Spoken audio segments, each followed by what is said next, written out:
महिन्याचा पहिला दिवस प्रतिपदा। या दिवशी आपण कालिदास दिन म्हणून समग्र भारत खंडामध्ये साजरा करत असतो।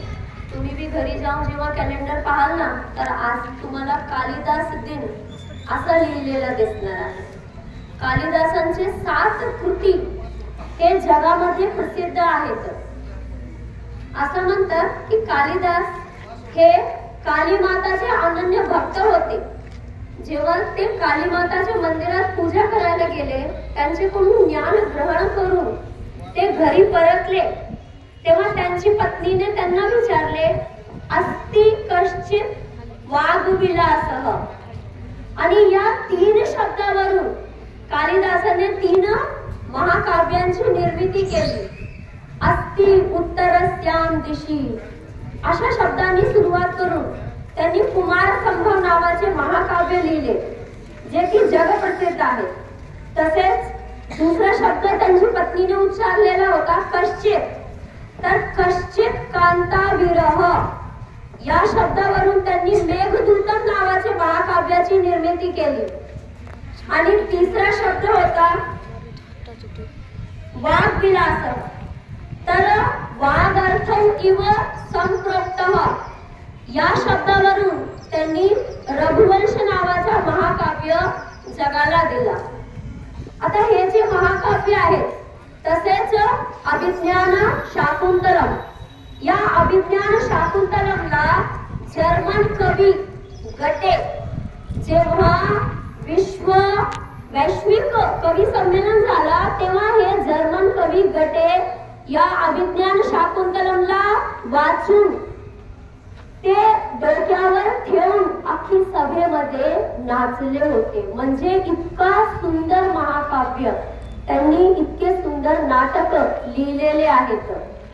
कालिदासांना उपमा कालिदासस्य ही उक्ती त्यांच्यासाठी सार्थ ठरत आहे, कारण त्यांच्यासारखी बेजोड उपमा या जगामध्ये आजपर्यंत कुणीही देऊ शकलेला नाही।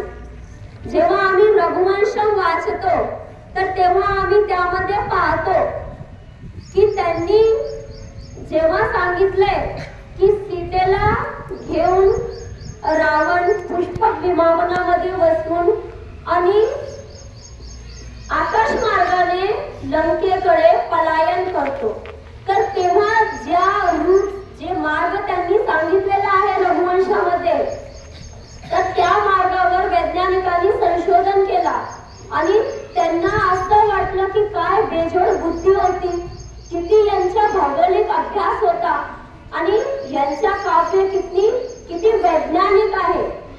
तसेच जेव्हा आम्ही मेघदूतम हे काव्य वाचतो, तर मेघदूतम मध्ये कालिदासांनी नागपूरच्या अलकानगरी रामटेक या ठिकाणी मेघांना दूत म्हणून पाठवलेला आहे। म्हणजे जगामध्ये पहिल्यांदा अशी कल्पना निर्माण केली कालिदासांनी की जिथे एक निर्जीवाला सजीव म्हणून पाठवण्यात आले। एम्बेसेडर म्हणजे दूत। कालिदास हे राजदूत होते। कुणाचे? भोजराजाचे। तुम्ही इतिहासामध्ये भोजराजाचं नाव वाचलेलं असेल, तर हे भोजराजाचे राजदूत होते।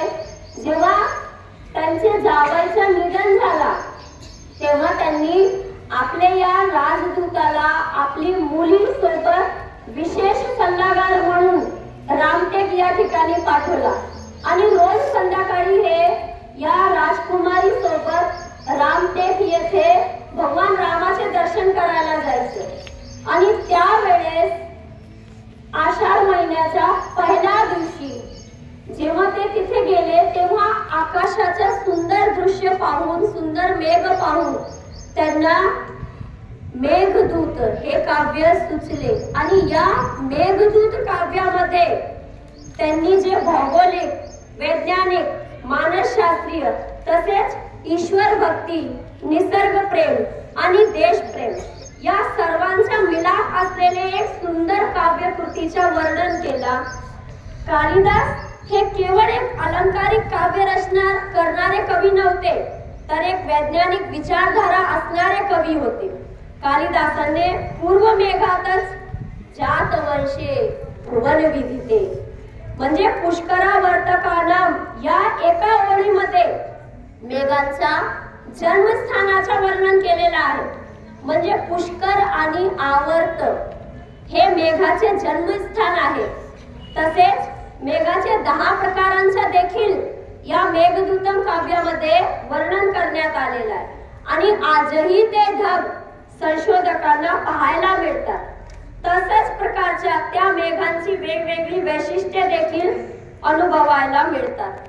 त्यातही कालिदासाने शुभ्र मेघाचे निवड केलेली आहे. कारण हे मेघ वजनाने हलके असतात आणि ते वाऱ्यासोबत वेगाने उंच उंच उडतात. म्हणजे आजही भारतामध्ये येणारा मान्सून किनारपट्टीवरून विदर्भापर्यंत पोहोचण्यास आषाढ महिनाच उजाडतो. म्हणून आपणास आषाढस्य प्रथम दिवसे मेघमालिष्ट सानुनी ही ओळ साद घालताना दिसते. कालिदासांचा जन्म 150 ईसा पूर्व 450 इसवी सन पर्यंत साधारणपणे मानला जातो. मध्य प्रदेशच्या उज्जैन शहरामध्ये त्यांचा जन्म झालेला असावा. विक्रमादित्य राजा यांचे अनेक गोष्टी तुम्ही ऐकले असतील. तर विक्रमादित्यांच्या दरबारामध्ये 9 रत्न होते आणि त्यापैकी एक रत्न म्हणजे कालिदास होते. इंग्रजी वाचणाऱ्या विद्यार्थ्यांना शेक्सपियर हा नाव माहिती असेल. शेक्सपियर जे आहे ते